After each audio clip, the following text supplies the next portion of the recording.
Hi everybody. Okay. This is a little segment that I'm gonna do from time to time. I've been thinking about it a lot, but I had to think of some people who fit the title of what I'm talking about. Okay, what I'm talking about is the supporting actor who is always in the supporting role, but sometimes ends up better than the main character and or can make a career out of being supporting. And one of those people who fits the bill is Jon Cryer. And I say that because think about it. He's been in he was in Pretty in Pink as the best friend, and he was in Two and a Half Men, most notably as Alan Harper. Okay, now I know one of those is a TV show, but it still gets the point across. Okay, so in Pretty in Pink, he plays a character named Ducky.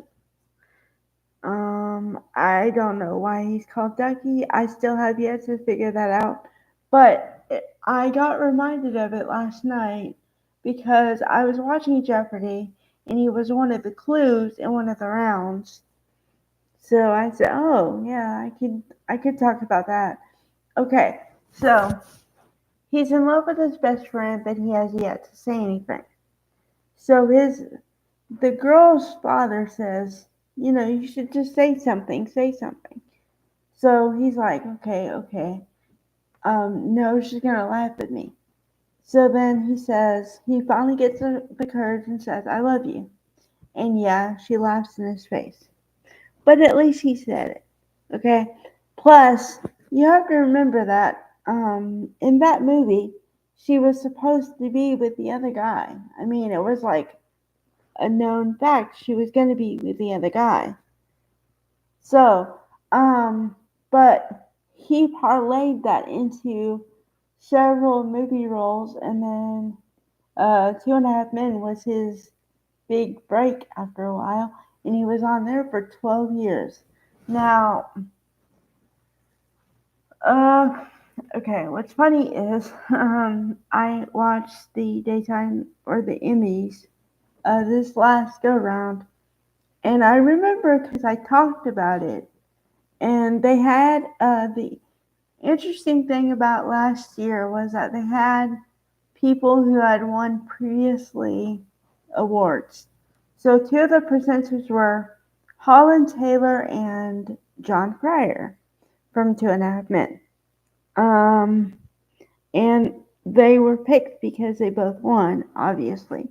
But also, I think it shows that they have a good relationship and kind of makes me question where was Charlie Sheen. But anyway, um, I had that was a pondering question in my mind, but I didn't go any further with that.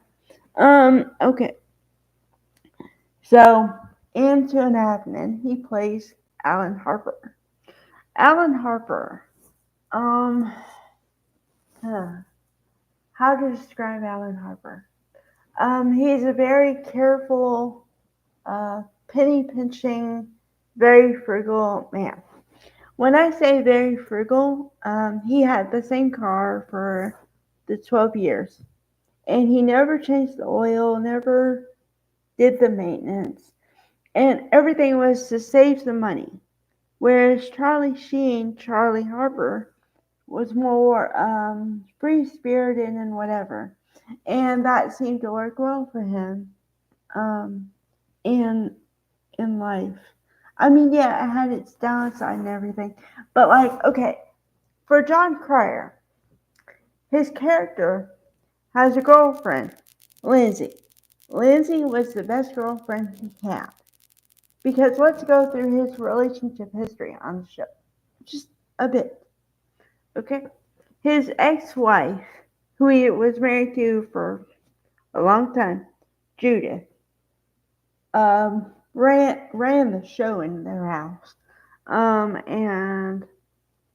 And then he finally meets Lindsay. Courtney Thorne Smith. Okay?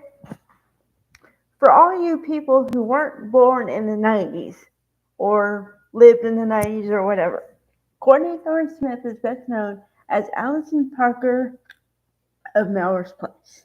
If you don't know Melrose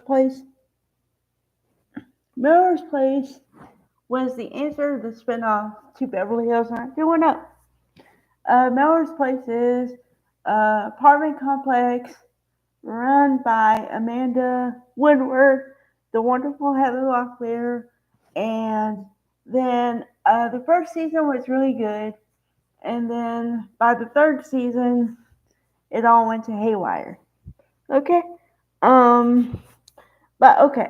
So Courtney Thorne Smith plays Austin Parker, roommate to Lily Campbell, and they spent forever trying to convince themselves that they were just roommates and nothing else, right? Okay, so picture Courtney Thorne Smith, little older, but still looks good. Okay, she's still hot. She's teamed with Jon Cryer as Ellen Harper. Alan Harper is such a penny pincher that he steals earrings to give to her. Okay? I can't. I get the character and everything, but if that ever happened to me, no. But it does show that they could work well together because, yeah, I mean, you could see that Courtney Thorne Smith was like more. If you had to type it out, it'd be like type A plus type B, whereas Alan is type A all the way.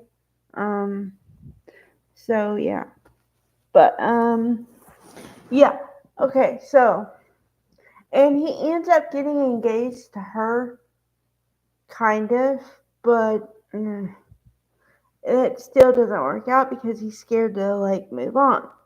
And okay, I'm forgetting the biggest part. He was also teamed with April Bowlby. She was in Drop Dead Diva as the best friend there. I could do a whole video on her too. But she plays Candy, and a lovely, spirited 22-year-old girl. Okay. However, they go to Vegas because Charlie is supposed to get married, and they end up getting married, Alan and Candy. So Alan is playing the slots. He wins the big prize, wins $1 million at least, and they get married. And within 24 hours, they're divorced, and she takes all his money. That right there is Alan Harper in a nutshell. Yep. So. That is a glaring example of how you can be supporting and still be memorable. Okay, I'll come back with another actress who is in the same boat, but in a different way. Alright,